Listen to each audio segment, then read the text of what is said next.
Hello, hello. Welcome to the Asian Dating Podcast. Wanted to speak to you today about why I personally think Asian women are so highly sought after. And obviously, I think Asian women look great.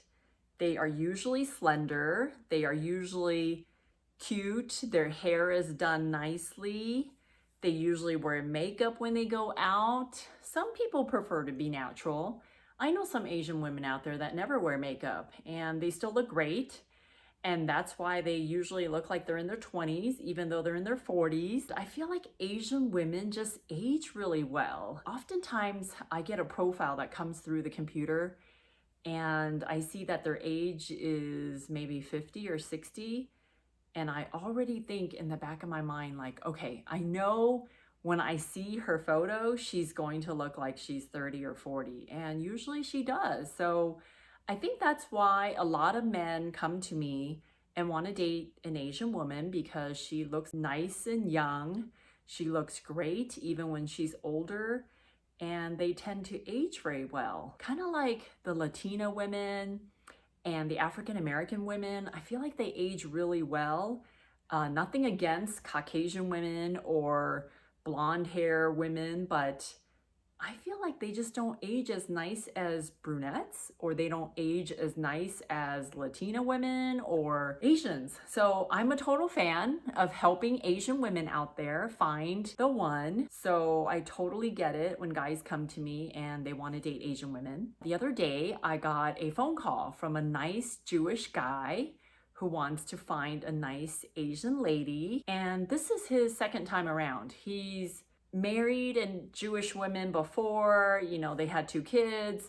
Now they are kind of amicable. They raise the kids as great co-parents and they do really well now because they are no longer together. And maybe the guy had a lot of pressure from his family to marry a Jewish woman. And I get it. There's a lot of family pressures, even in Asian families, to marry a Chinese guy, Taiwanese guy, Japanese guy.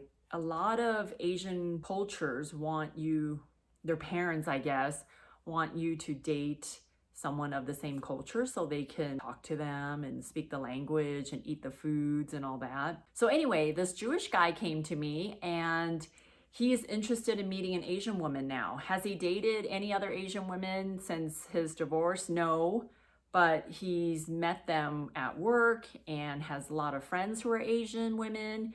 And he felt like, oh, you know what? I really feel like I'm most compatible with an Asian woman. So he came to me wanting to meet a nice Asian woman. And I said, great, let's help you. And I have a lot of Asian women who love dating Caucasian men, but especially Jewish guys, because we have the same mentality as far as education goes. You want the best things, you have the same key life values, you have the same goals, and you want the same things for your life, right? You want to live in a great life, great house, have nice cars, all that good stuff. So I find that Jewish men have a lot in common with Asian women. So I'm always looking for great Jewish guys out there to set up with my ladies because I think they kind of rank at the top. Like, the Asian women want to meet a Jewish guy, then Caucasian guy, Christian, and then any religion. So that's kind of how it goes, at least for me. So this is totally speaking from 13 years of matchmaking experience, not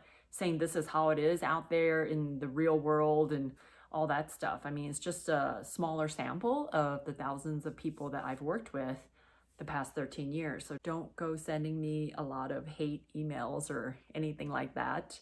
I'm not saying it's like that for everybody or everywhere all across the US, but certainly in the cities that I've dealt with, it's been like that. So, but anyway, getting back to talking about Asian dating, since this is still early on in my podcast journey, I wanted to actually talk to you today about a date feedback I got this weekend. This guy made a date with a woman and she was a few minutes late. She couldn't find the parking area, where to park and all that.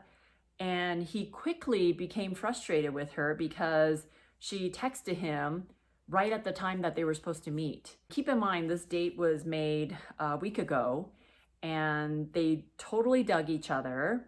The guy was super excited to meet her. She was very excited to meet him as well. And this one incident where she couldn't find parking, he got really frustrated with her right away. And I was like, why are you so frustrated so quickly? He's texting me because she's late. And the point of the story is men, hopefully, and women should be more forgiving when these little things happen. And I get it, there's traffic. And yes, she should have left the house a lot sooner. But it's just the first date. And just relax. Just give people a little bit of a break and just be a little bit more forgiving. On the side note, of course, you should be on time. And it's okay to actually be early on a date. It does not make you look desperate, despite what people think. Like, well, I'm going to roll in 10 minutes late so I don't look desperate on the date. No, actually, you should roll in 10 minutes early on a date because it shows that you are prompt and you're responsible and that you value the other person's time. So it doesn't make you look bad by doing something you're supposed to do because you're supposed to meet at 7 o'clock and you showed up at 6:50. That's totally awesome and totally great. So don't feel like you have to just be too cool when it comes to dating. I mean, no matter what age, if you're in your 20s, 30s, 40s, 50s, it's not too cool if you're late. I mean, it's just a bad thing to be late. So it's good if you're actually on time and impress that person and make the best first impression that you can. Anyway, the woman showed up on the date a little bit late. She found parking and found him, but he was already frustrated with her. When she sat down, he was already kind of annoyed and kind of short. And it's like, you can decide to have a great time on the date, or you could decide to be grumpy and just be grumpy throughout the date. So it's really your choice. And I hope that men always pay on the first date. So if you're going to pay on the first date, then you might as well make the best of it, right?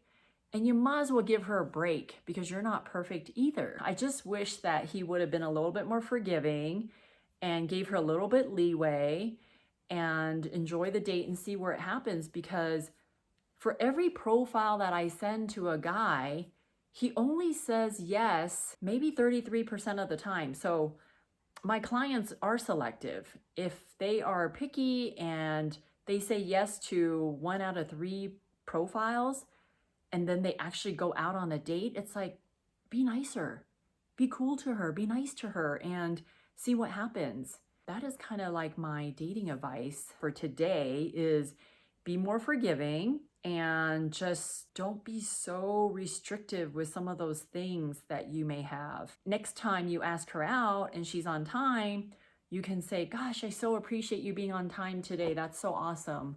Thank you for doing that. So kind of train her, I guess, give her positive compliments and positive reinforcements so that they know what you like and what you don't like. Other tips that I can give based on the date feedbacks that I got this weekend is another guy asked a woman out and said, let's hang out on Saturday. And of course, guys being guys, he did not make plans with her by Wednesday, not even by Thursday for the date for Saturday. So I do really like when a guy gives a woman exact time and date, what we're going to do and things like that, so she could be excited about it, so she can tell all her friends about it. Like, oh, I'm going out on a date with so-and-so and we're going to so-and-so. So all that, just the anticipation of the date actually makes it fun for women. So if you just say you're going to hang out with her and you don't confirm a time and place or what you're doing with her, then it's hard for her to get excited about the date. She might actually just, make plans on her own and say, sorry, I never heard from you. I mean, it's so easy to be a good dater, and all the guys need to do is ask her out, give her a time and place, make her feel good, go the extra mile, make the reservation. Women appreciate that. They like that feeling of, okay, this guy's going to take care of me. I actually feel really good about where it's going. And it's kind of easy to impress a woman, don't you think? Just those little things, over communicating. It's like, you can never over communicate with somebody. I mean, I'm not talking about being annoying and send her so many text messages just to confirm a date, but by giving her details of the date, what you're going to do, if it's a situation where she should wear a certain thing or wear a certain type of shoes, then it's okay to say, hey, you know what? Actually, on this hike, there's a waterfall. So just to let you know, you might want to wear hiking shoes or whatever, or bring a spare change of socks or keep that in the car or in your purse or whatever. It's just nice to kind of over communicate so it shows that you care and that your words are golden, because if your words are not golden, you can sound flaky, and no one likes that, right? No one likes a flaky person. Just like if you were to text her, you want her to text you right away. So same thing with the women. Like if a guy texts you, you should text him right away. You should not wait like over 8 hours to respond to him. And come on, we all have our phones on us all the time, all day long. And if you have a job that you can't bring your phone in to work, then let them know, hey, if you text me during the day, I might not answer your text until the end of the day because I don't bring my phone into work or whatever. Again, you can't go wrong with over communication, right? Those are a couple of things that happened this weekend that I wanted to talk about. If you have any topics you want to talk about, feel free to email me at may@twoasianmatchmakers.com. Subscribe, like, comment below, share my videos. If it resonates with you, I would appreciate it. And I'll see you next time. Bye.